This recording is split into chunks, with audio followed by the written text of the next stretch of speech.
funny motherfuckers here. We like to say what's up, guy. It's our way to say hi. In February, it is good to know a plow guy. It is shaped like a key, also where I like to ski. Tell by my belt buckle that I'm most definitely from.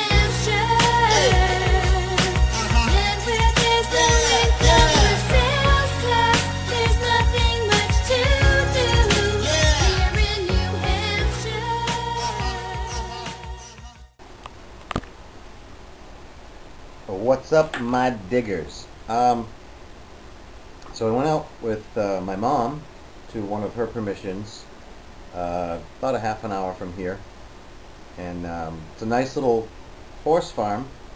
They board horses, mostly like show horses, I guess, and it goes back through history to the 1700s.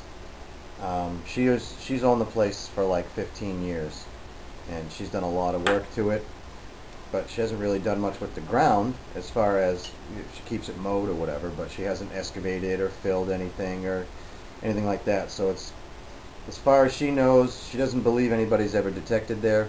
She couldn't say what had gone on beforehand, before she got there, but she's pretty sure it's been a long time if it has, because the place was so overgrown when she got there. You couldn't even see the barn in the back of the property because it was so overgrown. So I got a bunch of cool finds. We had a great time. You know, once again, Mom was so proud of me for what I found, and I'm pretty proud of it too. It was actually my very last dig, and it's pretty special. It's pretty cool. Let me show you what I got. Got some really neat stuff. Thanks for watching. So first up is one of these good luck tokens. So this is a good sign. We're at another one of my mom's permissions that she got us. Beautiful, beautiful Southern Colonial style house with a great yard. And down here in this hole, give me a scratchy 80s signal. This here aluminium good luck token clearly says that Carrie, LNVES, she lives Jimmy forever. With spelling like that, I hope they're still doing alright. Got the horseshoe in the middle, says good luck. Yeehaw. Get you on the next one. I remember in junior high we would take a field trip with the school and go to the local amusement park over here, and they had a machine that, you know, you put all the characters, type in all the characters you wanted to spell out, and they would punch it out for you. This young lady, her name is Carrie, she doesn't know how to spell. She misspelled loves. So she lives Jimmy forever. 1982. The backside usually says where it's from. I'll clean that up a little bit and see if I can get a park name, but it doesn't, I don't see anything. I'm not sure if this is a musket ball or if it's a lead shot out of a shotgun shell. Most of the musket balls I dig around here have a brownish white patina to them. This one does not, so I'm not real sure. Yeah, a musket ball. No, Dave, I'm not even going to do it this time. But I believe it's a musket ball. It's the right size and shape. It doesn't seem to have that 100-year-old white patina that lead seems to get. But still, either that or a single-aught buck shot from a shotgun. A steel buckle, probably off like a saddle or some sort of horse tack. A tiny iron buckle, probably horse tack. Looks like it might have been off like a saddlebag or something, maybe. About 5-6 inches down.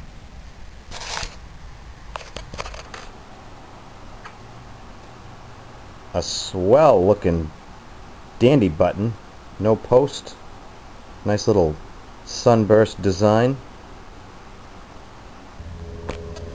Yeah, it's been a while now since I had a significant find to show you.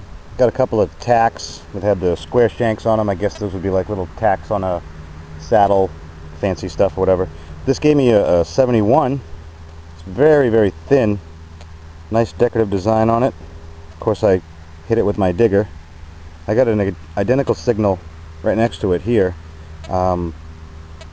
So let's see what the other one is. Same exact signal, same depth, same everything. So maybe it's another button. Maybe that one's got the shank on it. Let's go see. My second favorite find of the day. Look at that little beauty. Ho ho ho. Gave me a 77, and it was like 2 inches down, 2.5 inches down. That's Colonial buckle style right there. I'd say mid to late 1700s. And how long does it take something like this to sink down in the dirt? Only 2 inches? And how long's it been there? Oh man, I hope I can find the other pieces to it. That's awesome. I believe this to be a child's shoe buckle. I know it's a shoe buckle, but it's really small. And it's only got 1 pin on it versus the larger ones that have 2 pins. And my research shows that this could possibly be a child's or even a woman's shoe buckle. Speaking of children, this is a child's ox shoe. That's probably the smallest ox shoe that I've ever found. That's cute. Pretty small. I didn't really think this was very valuable, but I just thought it was kind of cool because I've never actually found one intact. Huh. First one of these I've found. It's only about 5 or 6 inches down. That is the key and tin lid to a can of sardines. Yuck. I always find just the key head or the spooled up piece of aluminum or tin. This is off of a can of sardines, I believe. This is a tire pressure gauge. It's been a while again since I found anything worth showing. This place has lots of potential. I just don't seem to be putting my coil over the good targets. But here's something pretty interesting. An old tire gauge. I'll have to see if I can get some lettering off of that. That's pretty cool.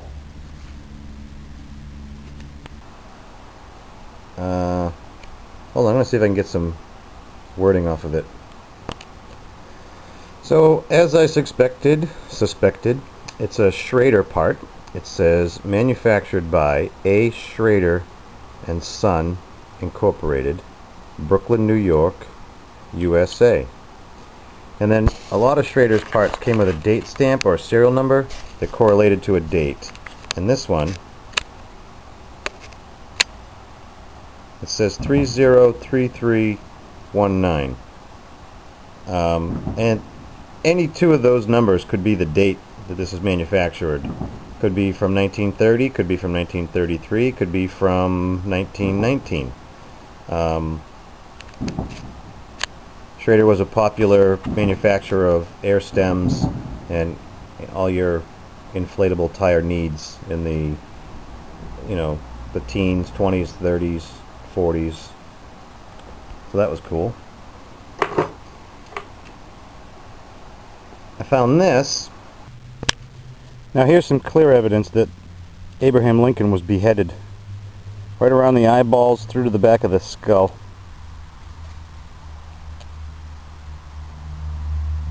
Nice. 1993.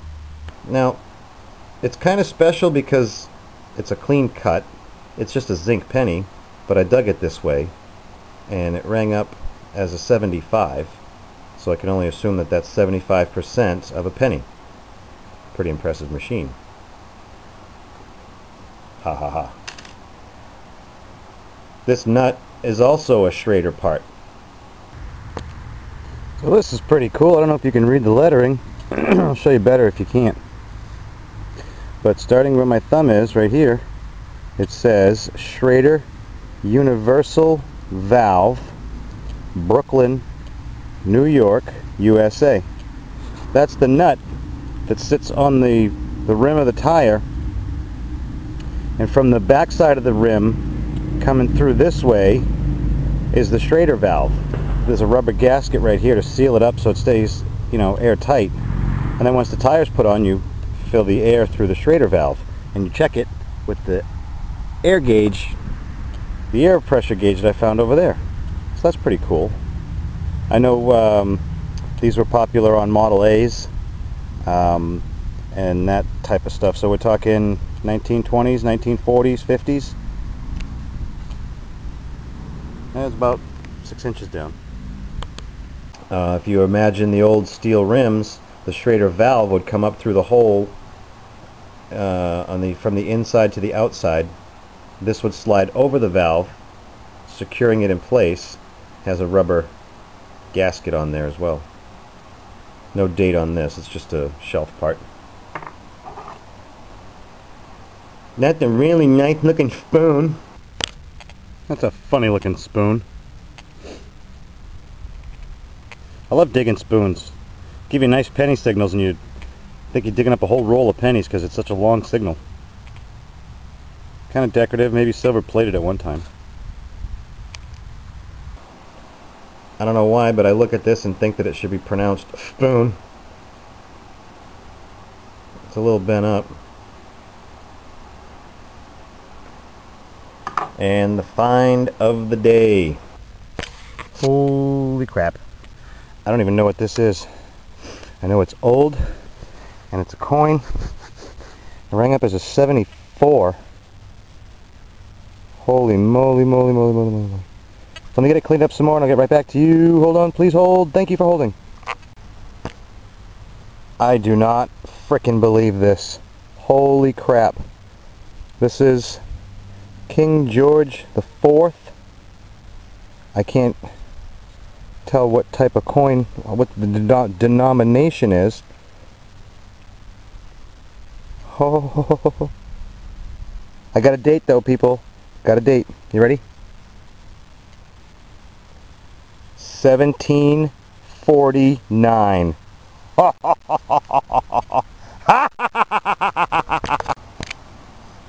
So the find of the day, after some more research, I realized that I was incorrect in calling this a half penny. A half penny comes out to be, the diameter should be 28.5 to 29.5 millimeters. A farthing is 23 to 25 millimeters. This one measures out in fractions to about 29 or 30 seconds, which according to this conversion chart,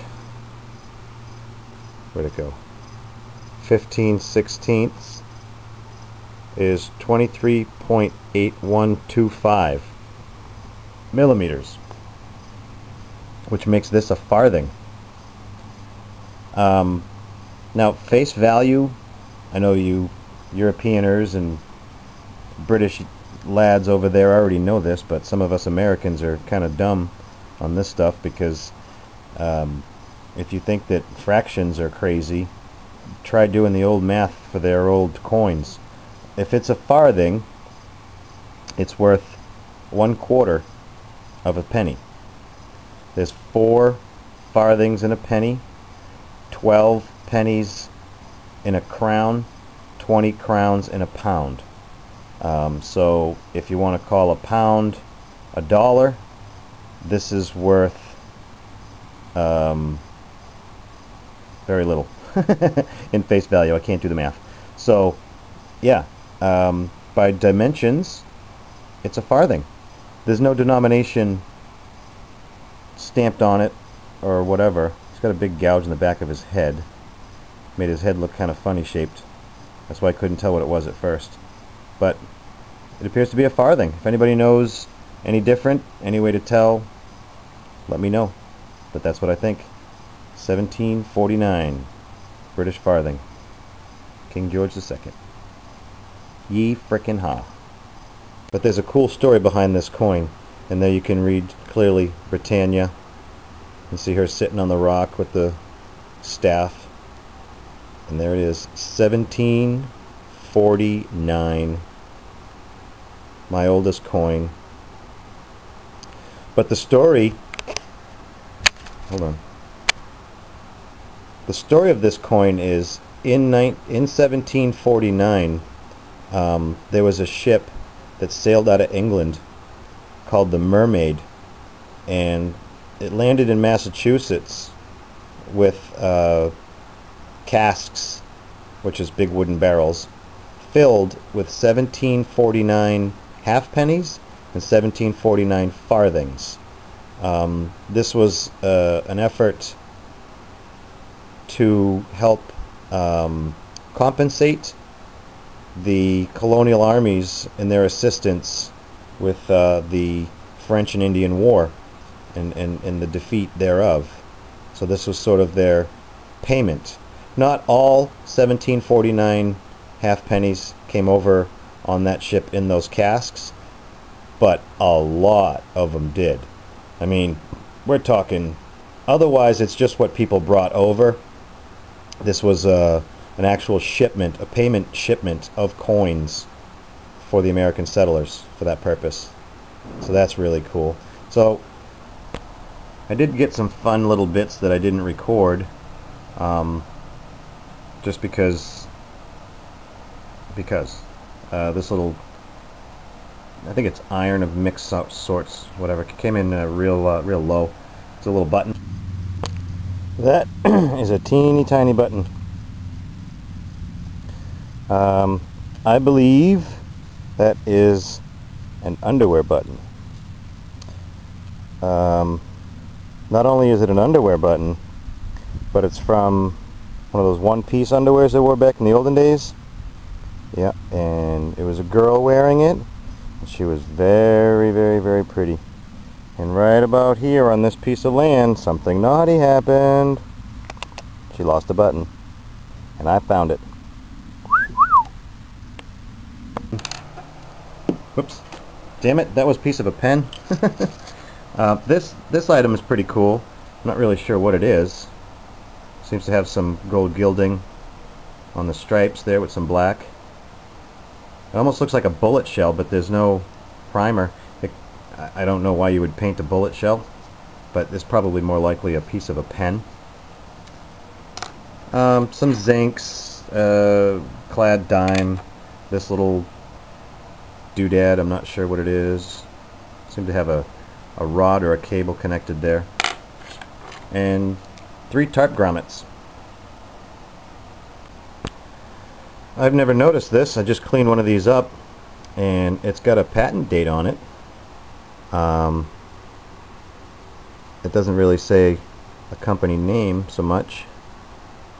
This is a number 2, and it says patent August 26, 1884. 2 of them say that. So I don't know if the patent date was stamped on these for, 40 years worth of production, or just that year, but that's dateable. That's pretty cool. Thank you for watching, liking, commenting, subscribing, and all that fun stuff. I really appreciate it. I had such a good time on this horse farm, and the horses are quite friendly too. And with that, I say to you, swing, beep, dig.